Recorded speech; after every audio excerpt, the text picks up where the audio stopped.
that.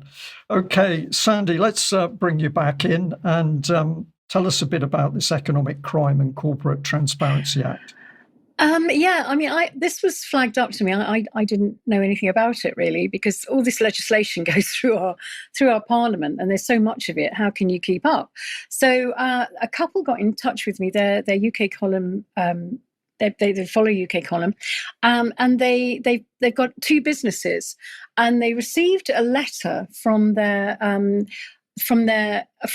Companies House, and it is explaining the Economic Crime and Corporate Transparency Act, and they were quite shocked because the letter from Companies House said, Companies House are imposing a new legal requirement that all directors and PSCs, persons with significant control, verify their identity. This is being transitioned in sort of a gradual way, starting with directors and companies.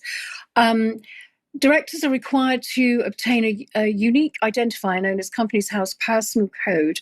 The Companies House Personal Code will be used when setting up directors on company incorporations and adding directors to Companies House. Companies House also needs to gather the Companies House Personal Code for all existing directorships. This being done via the company's confirmation statement. Confirmation statement confirms in part that the list of directors stored at Companies House is correct. The Companies House Personal Code for each director will be submitted with the confirmation statement, and the requirement starts for all confirmation statements submitted on or after the 18th of November 2025. So this is really rolling out from November the 18th. We're willing to write to you as our main contact for the company so that you can provide us with the Companies House Personal Code for all directors of the company. Without the personal code, all directors will not be able to submit any confirmation statement on or after the 18th of November 2025. Now, this, they're saying that it's all for your benefit to stop fraud and all sorts of corruption, but actually it feeds right into the whole digital ID. That we understand, the reasons behind that. And then he got a reply from his accountant, because he gave it to his accountant.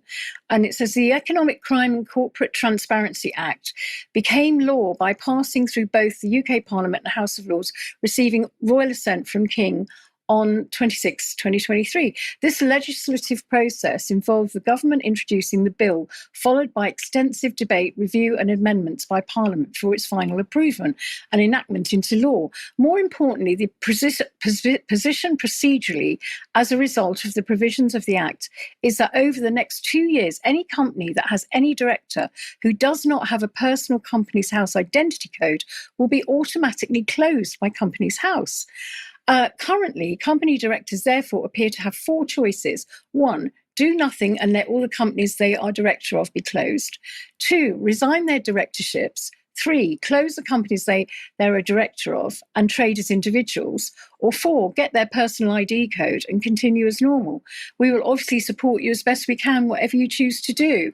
So, he's between a rock and a hard place, this bloke, because he's saying, I really don't agree to doing this ID verification. He's quite rightly knows it's feeding into the whole digital ID, but he wants to carry on running his company.